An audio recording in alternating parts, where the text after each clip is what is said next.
morning. You're watching Business World Live. I'm Danie Laurel. It's 10:05 a.m. this Monday morning here in Metro Manila. We are about half an hour into the shortened trading day. Incidentally, I'm also in studio after 5 months. Meanwhile, let's go straight to our banner story. The COVID-19 pandemic has prompted the NEDA to tweak the country's medium-term development goals. Undersecretary Rosemarie De Leon said updates to the Philippine Development Plan, or PDP 2017 until 2022, include the so-called new normal. Revisions will include a wider adoption of digitalization, more inclusive and job-generating programs, and an improved healthcare system. NEDA Acting Chief Carl Kendrick Chua says the government still targets to reduce poverty to 14% in 2022. That's despite the impact of the pandemic on the poor. Poverty levels stood at 16.7% in 2018, and Chua said that number translates to 6 million Filipinos lifted from poverty 4 years ahead of the 2022 target. You can see on your screens here other goals under the PDP by 2022 include 7 to 8% annual growth rate, per capita income to $5,000 from the current $3,850, keeping inflation within 2 to 4%, lowering unemployment to 3 to 5%, and becoming an upper middle income economy. But the Philippine Institute for Development Studies says the goal to become a middle-class society will be affected that if the country registers slower growth amid this pandemic. The country plunged into a recession that's after GDP fell by 16.5% in the second quarter, and the government sees the economy to contract by 4.5% to 6.6% for the full year of 2020.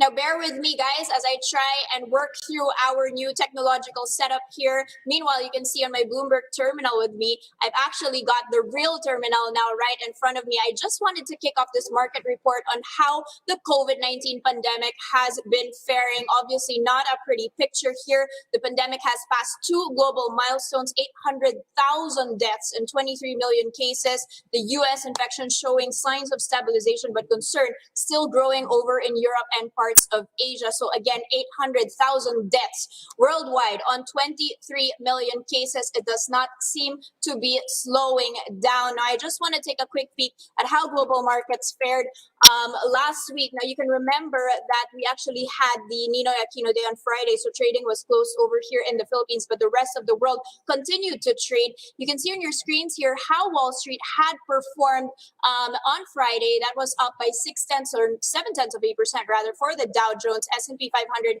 and the NASDAQ, also enjoying some gains here. Now, meanwhile, you've got investors monitoring a very mixed global picture, not just for the pandemic, but just also looking ahead onto what the U.S. Federal Reserve is going to be doing. You've got Jerome Powell. He's, of course, the Fed chair of the U.S.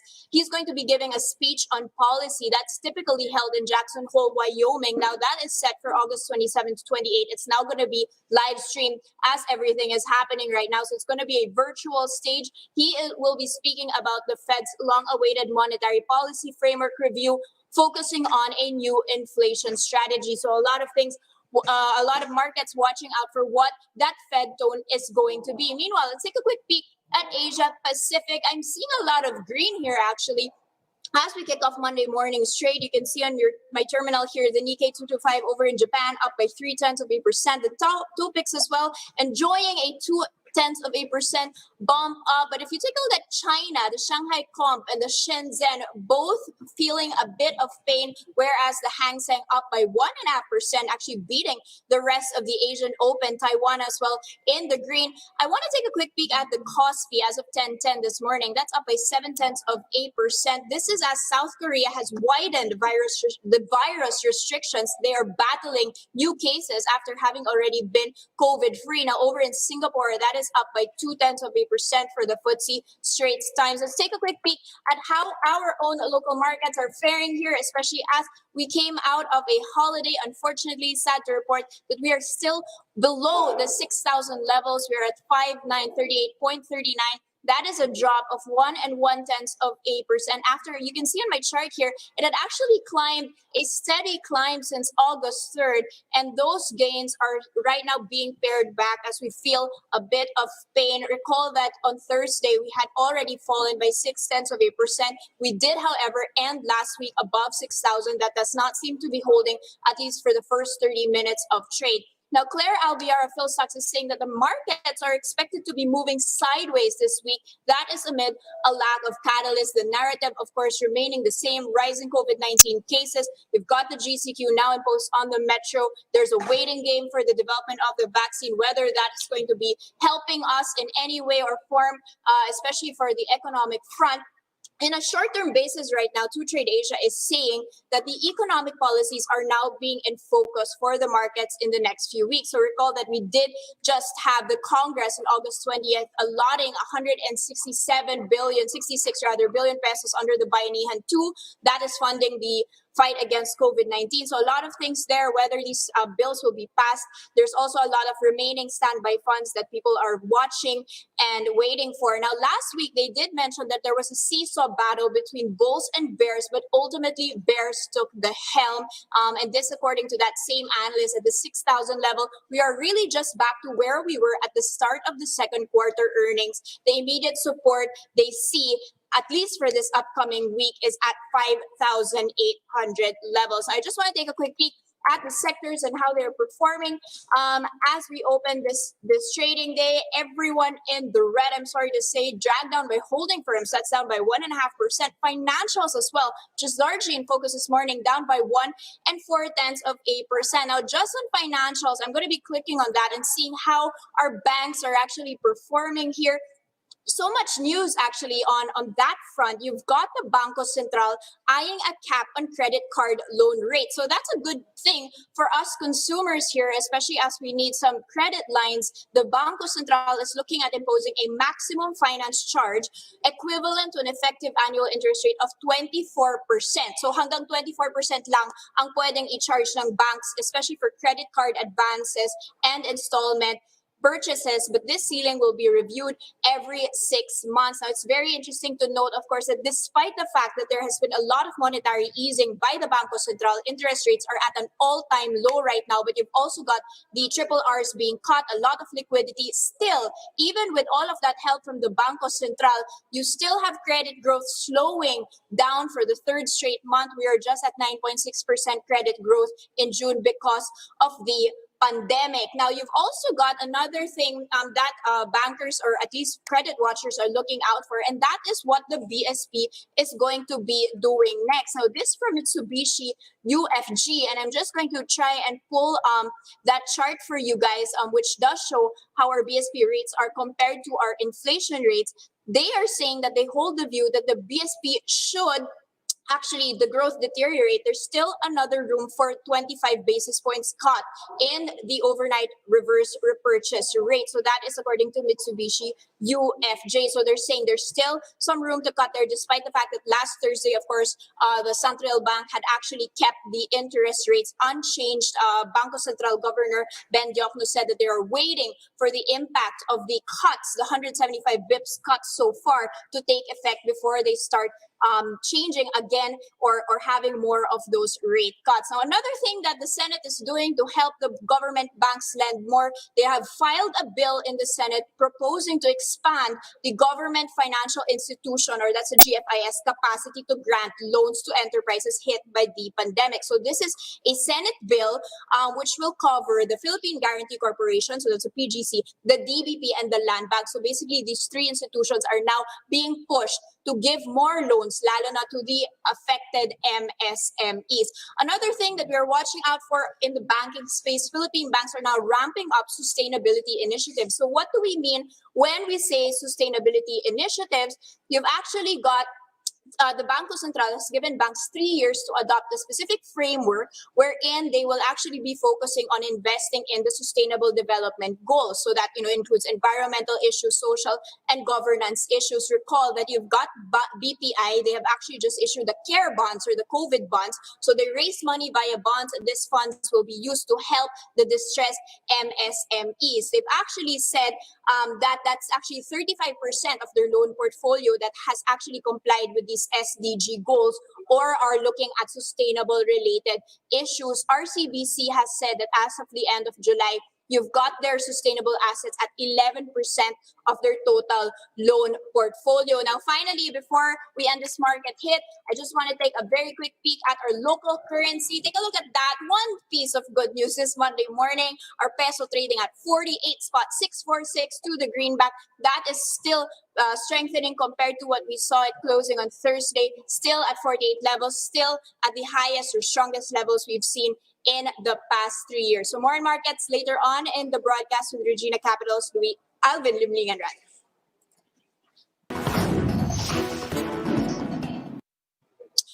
Okay, let's check in on the biggest headlines we are watching this Monday morning. Now, some retirement benefits for the private sector workers may be in the horizon. That's after proposals to revamp the country's corporate pension system.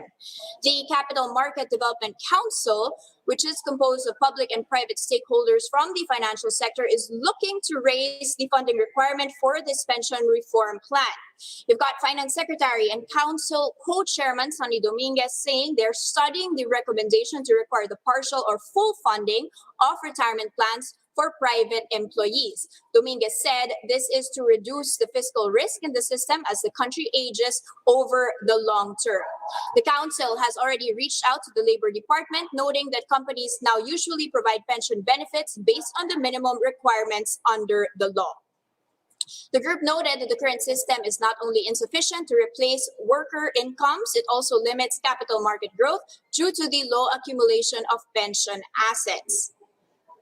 Dominguez said promoting a wider adoption of the legally mandated retirement investment program could push the development of local capital and also boost demand for investments.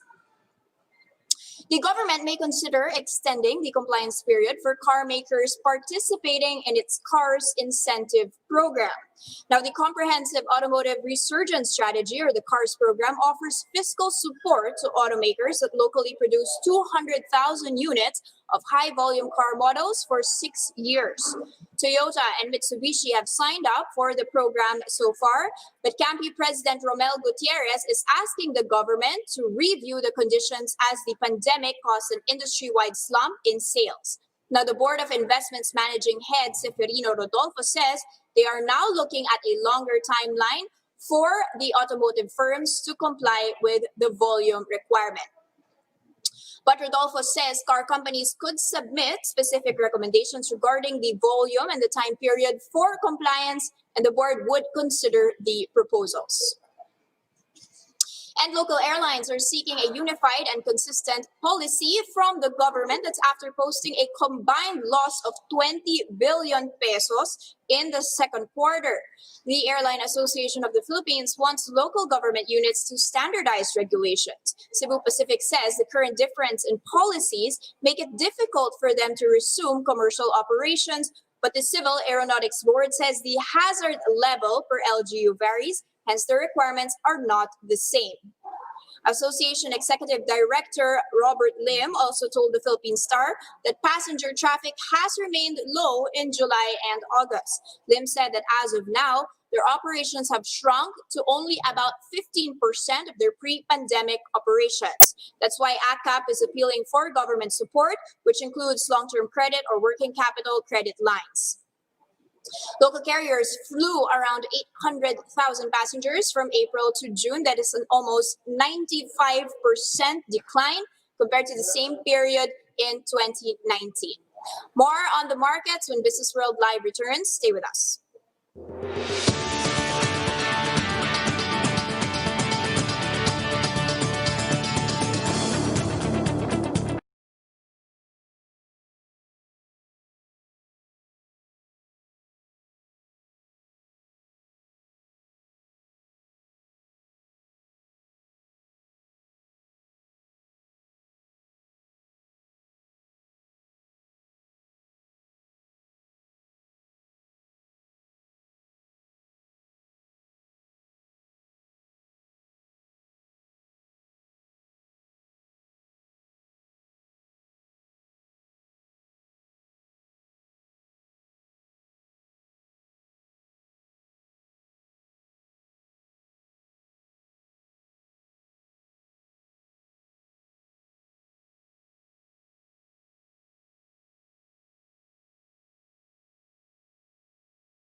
Coming fresh off a holiday last week to stop and reconfigure, it's anyone's guess what this week will be looking like for the raging pandemic, but also for our markets, which are, of course, equally volatile. Here to help us make sense of all of this chaos, we have with us Alvin Limlingan of Regina Capital. Good morning, Alv.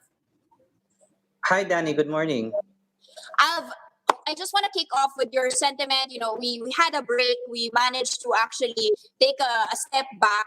And now we are in a new week. It's the last trading week of August. Now you've got the GCQ back in Metro Manila, even with the surging cases. You've got a bill for Bayanihan actually passed last week. You've got the Bangko Sentral staying put in terms of the monetary policy. They've held fire.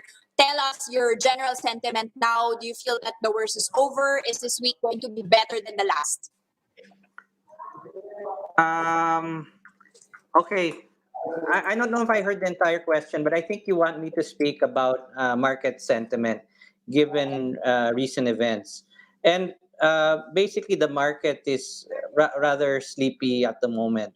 So, first of all, you have the ghost month, which is traditionally one where people take a step back, especially those who have that in their heritage. The Bayanihan 2 law is out, and the stimulus is higher than what was originally talked about, but it's not quite that high enough. And there are really no exciting announcements in the market as of yet. So right now, things are very quiet. Can you give more insight on whether the fiscal situation has improved? They've actually given more funds than was expected, but that are still on standby mode vis-a-vis the monetary policy, which has held fire. Some analysts were hoping actually for more of a rate cut, given that the fiscal side has not necessarily been as helpful as was hoped. Okay, let's talk about the fiscal side first. So basically, the law that was passed had a provision for 165 billion in fiscal stimulus.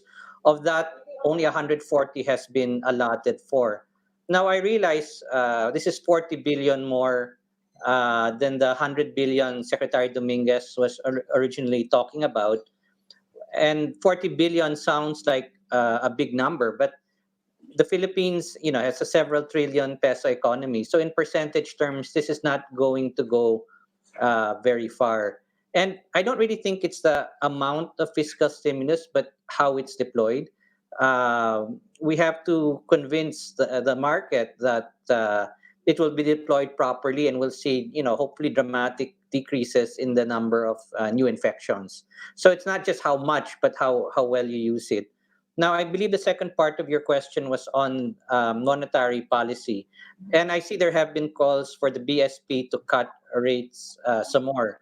Now, I actually agree with the prudence of the good governor.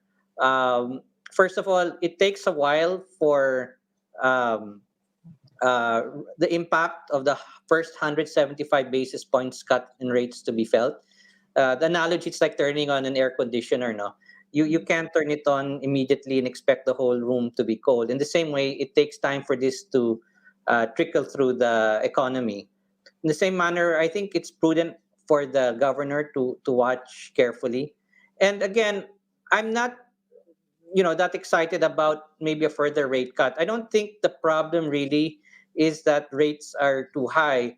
Rather, quality is deteriorating, and the banks have cut back on lending. So, to put it another way, what good is really, really cheap rates if the banks aren't lending anyway?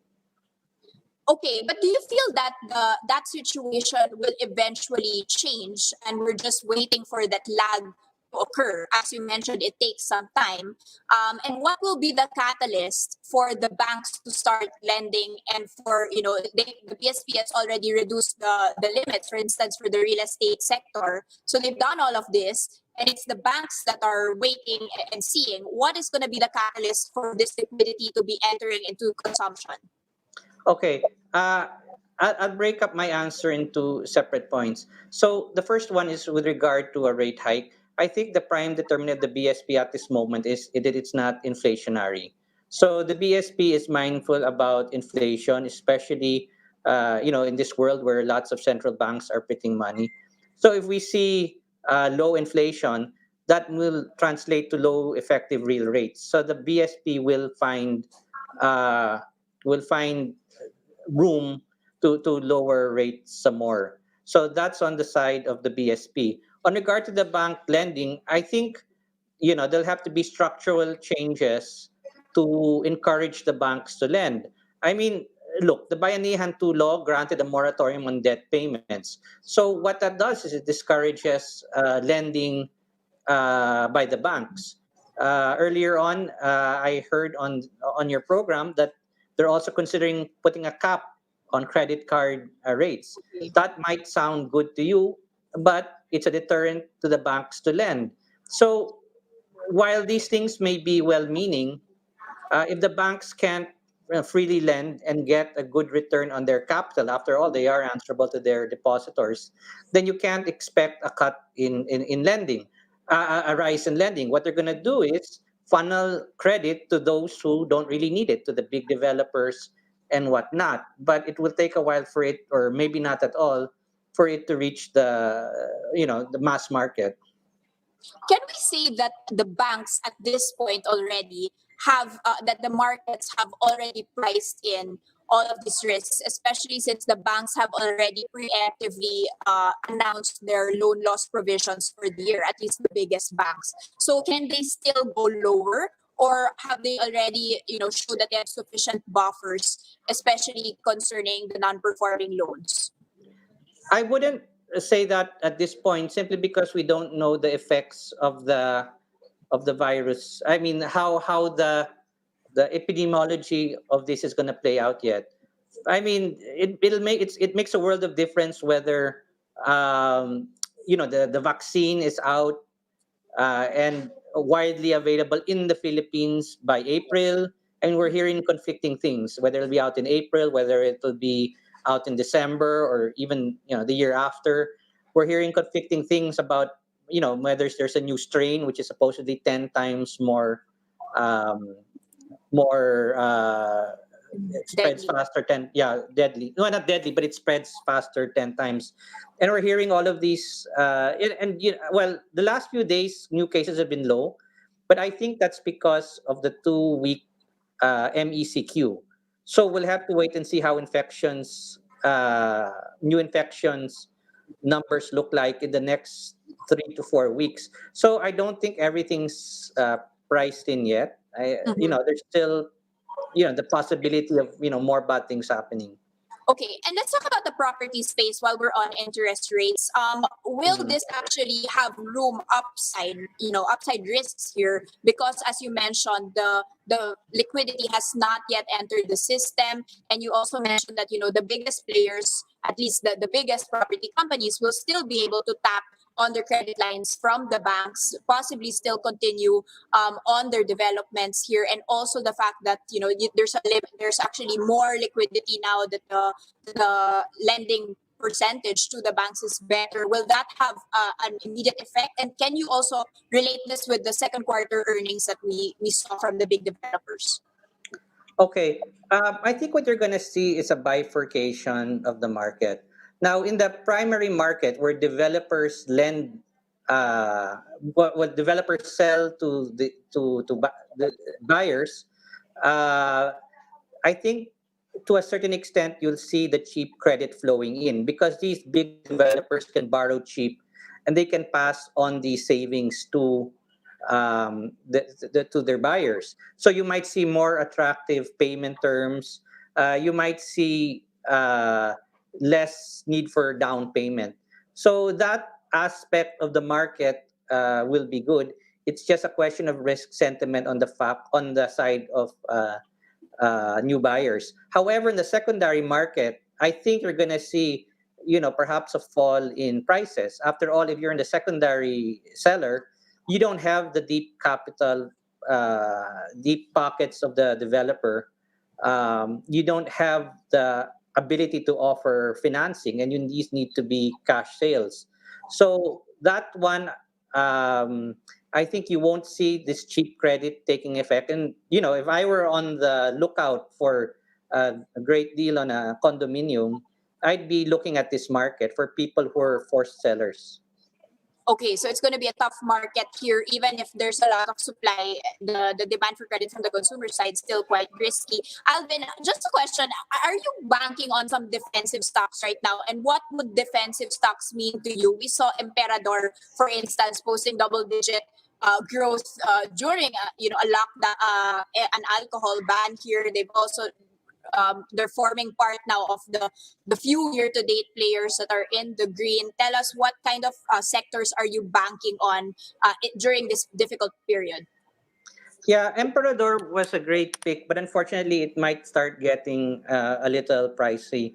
So, in the same manner, if you're looking at defensive stocks here, you're going to want to look at the companies which will um, out outlast this pandemic. With that won't be badly scathed. So at this point, we're looking now at sort of the cheaper blue chips.